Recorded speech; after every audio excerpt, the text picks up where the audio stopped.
साथियों, हमारे साथ काफ़ी लंबे समय से मिशन में काम करने वाले आरपी सिंह जी हैं, तो उनसे जानेंगे इस बार की जयंती का माहौल क्या रहा।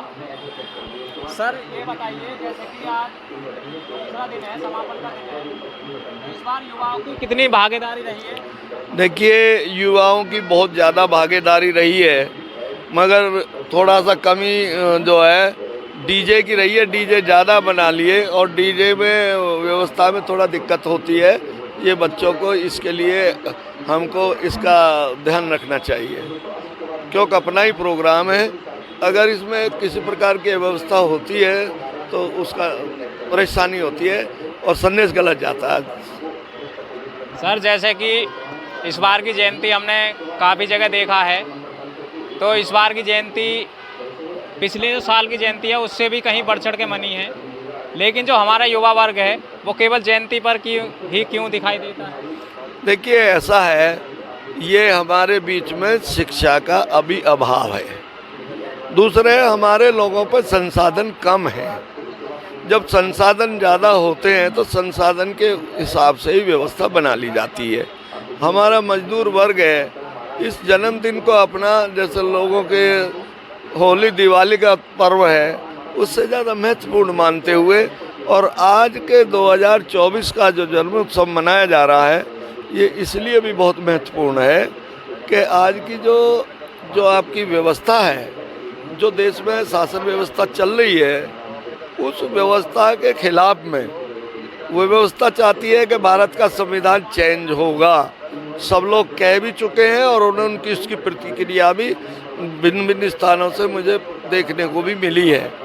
तो भारत का संविधान, जहां भारत के संविधान के द्वारा देश की 562 रियासतों को बाबा साहब के द्वारा एकत्रित करके ये गुलदस्ता, जिसमें सभी धर्मों और मजहब के लोग और भाषाओं के, भिन्न भिन्न भाषाओं के लोग, एक गुलदस्ता तैयार देश का, भारत इतना बड़ा जो विशाल देश बना, जिसमें भारत का सबसे बड़ा लोकतंत्र है, ये संविधान बाबा साहब के द्वारा दिए गए की देन है। अब इसके विरोध में आज की सत्ता कहती है कि संविधान को बदलेंगे, संविधान बदलेंगे, इसीलिए सरकार हम चलाएंगे हर हालत में। देखिए, 1925 से आरएसएस ने भारत के संविधान को बदलने का मन बना लिया था और उसी समय भारत में हिंदू राष्ट्र बनाने की इनकी अंडरग्राउंड आरएसएस की योजना थी, जो आकर के 100 साल में अपनी पराकाष्ठा पे पहुंची है। आज चेंज करना चाहते हैं, जबकि अमेरिका जैसा देश भी 1776 में आज़ाद हुआ और 1854 में वहाँ अश्वेत और श्वेत का जो वो था आपस में संघर्ष, वो 80 साल में समाप्त हुआ।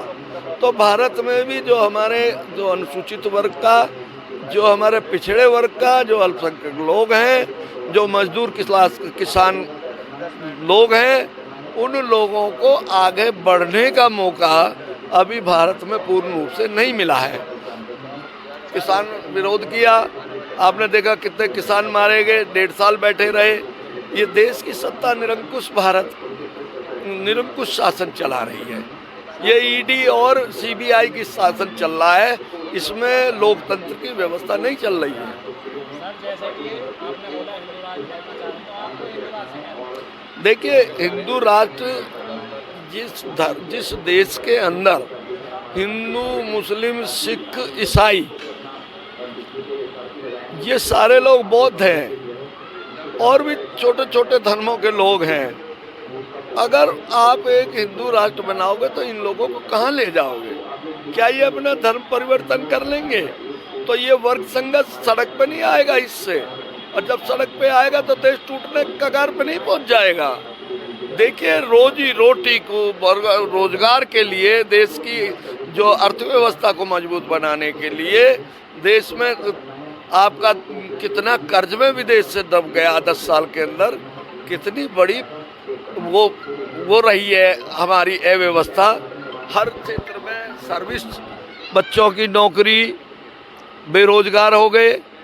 कहते हैं हमने 25,000 को अपना रोजगार दे करके आगे बढ़ाया है, जब इन्होंने 25 करोड़ को आगे बढ़ाया है तो 80 करोड़ लोगों को ये 5 किलो राशन पे क्यों जिंदा रख रहे हैं?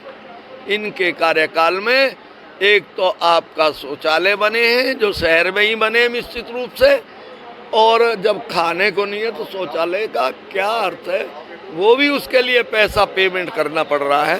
तो ये अफसोस की बात है, 50 रुपये में लोग खा रहा और 10 रुपये शौचालय दे के आ रहा, तो कहाँ का ये व्यवस्था है? तो मैं इस बात के लिए यही कह रहा हूँ कि जब ये व्यवस्था इस तरह देश में ले जाना चाहते हैं, देश को मनुवादी व्यवस्था की तरफ ले जा रहे हैं, तो भारत के संविधान के लिए भारत की जनता अब सिर पे और छाती पे, जो पहले संविधान की चर्चा नहीं करती थी, अब सब समाज लोग संविधान की चर्चा कर रहा है, और उसकी प्रतिक्रिया आपको बाबा साहब के जन्म उत्सव के रूप में हर गली मोहल्ले में, हर समाज के बीच में देख रही है। इन्हीं शब्दों के साथ आप और देशवासियों को जय भीम, नमो बुद्धाय।